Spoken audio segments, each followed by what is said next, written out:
Hello and welcome to UC Today. My name is David Dungay. Today I'm joined by Mark Bunnell, COO of Nuwave. Welcome to the show, Mark. How are you? I'm doing great, David. Thanks for having me.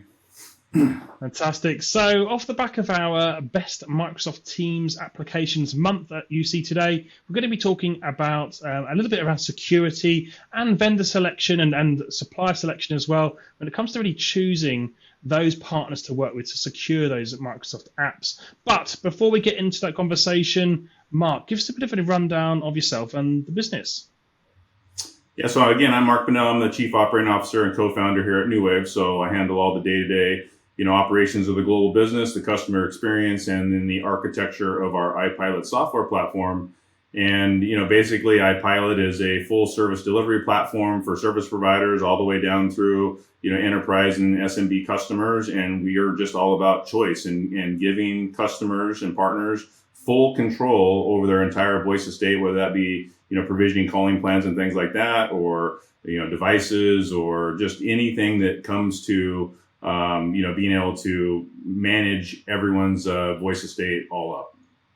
Yeah, absolutely. So we've been seeing the attacks on Microsoft Teams users sort of slowly increase over the last couple of years, which is inevitable given the rise in popularity of the platform and many more users. 300 million plus users. It was kind of inevitable. But I'd like to get your viewpoint on the sort of the attack vector landscape at the moment. And what should businesses be really focused on when it comes to keeping an eye on their Microsoft apps and that estate of tools they're using? Yeah, man, I think it's good for Microsoft apps and things, but just more generally, right? Businesses should have a full ISO security practice. They should be looking at the everything from A to Z. It's not just one specific piece, but it's everything, because you have securing your employees, securing your network, securing your access, all the different piece parts, and that's why we rolled out our Constellation program, which was helping customers and partners get an ISO practice, setting up their ISMS, going through all of the pieces, and then also assisting in the audits and things like that to help people get the actual certificate so that they know that they're as secure as they can be. And when I look at it from an attack vector standpoint, the biggest and hardest thing, and where most of the things happen, is at the employee level. We see the phishing emails, we see click on this, click on that gets access. I mean, I think that right now, case in point, right here in my own backyard with Las Vegas, right, we've seen that many of the large casinos here were attacked and were held for ransom and things like that. And that is case in point where they gained access to the network through employees, not knowing, not being up to date, not understanding that these types of things are happening and that they need to be protected. And so that's one thing where the training and everything else comes into play so that you can help secure your network through securing your employees.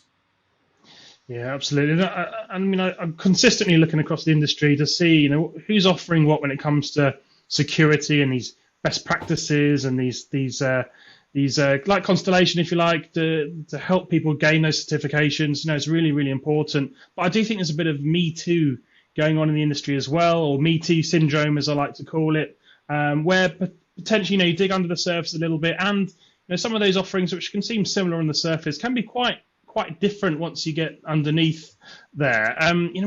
What kind of impact is that having on customers that are diving into contracts and things with people that are potentially not getting what they think they're getting at the end of the day?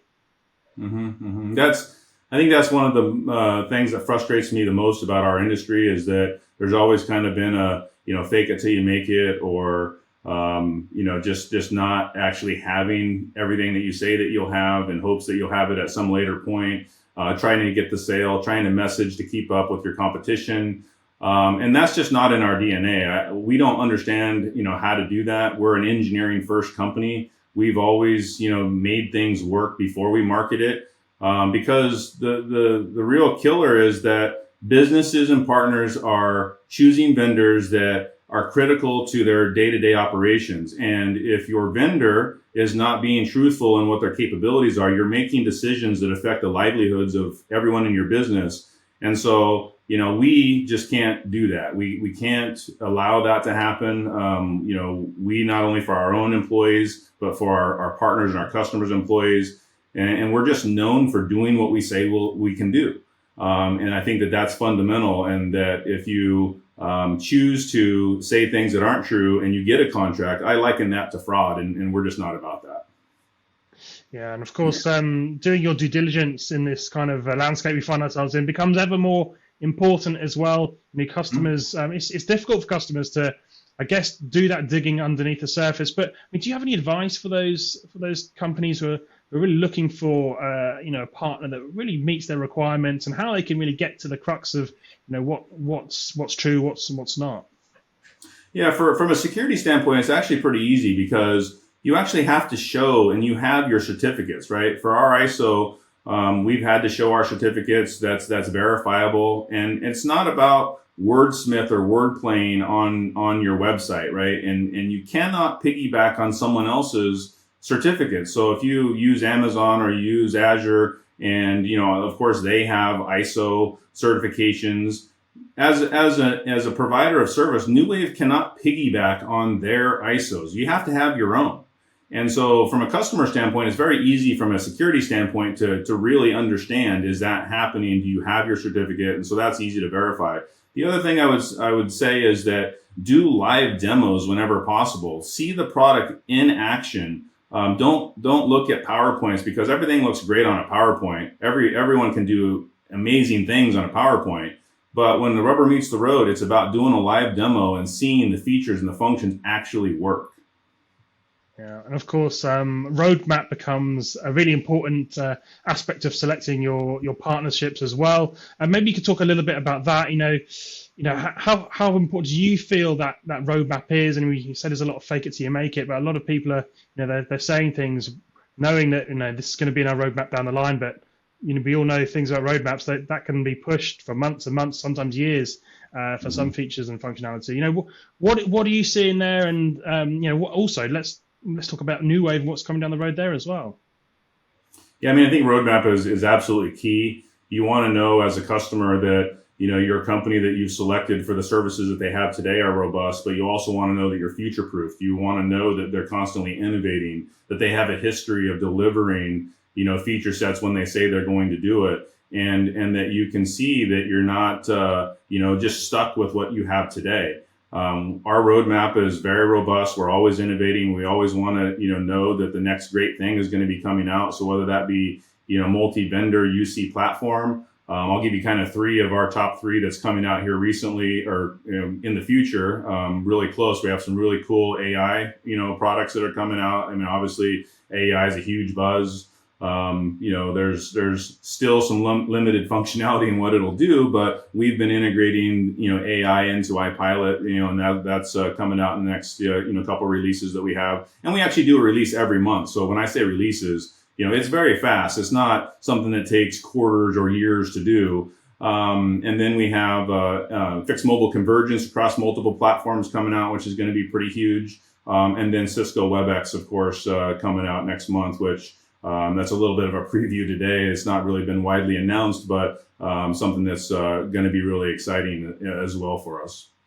Well, I look forward to learning more about that Cisco WebEx relationship.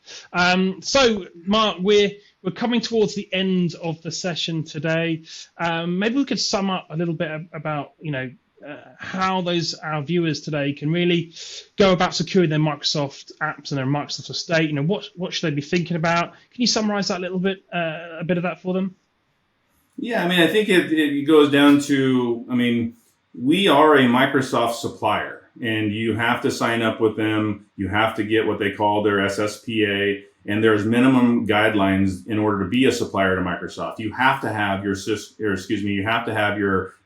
certifications 27001, 17018, and 27701. You have to actually upload your certificates to their site that goes through a verification process so that you have that. And so, what I tell people is that if you want to be secure and you want to, be future-proofed, you should have the same minimum standards that Microsoft has for their own providers. So if you're selecting a Microsoft, security app and you want to secure that, as a partner, you should select from your vendors the same, guidelines that Microsoft themselves put out for them, for all of their partners to sign up with. And so, that to me is kind of ground zero. That's a minimum requirement.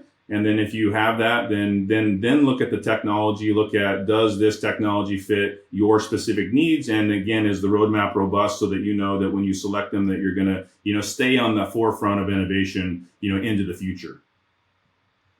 Great. Well, Mark, I think that's a really good place to end today's discussion.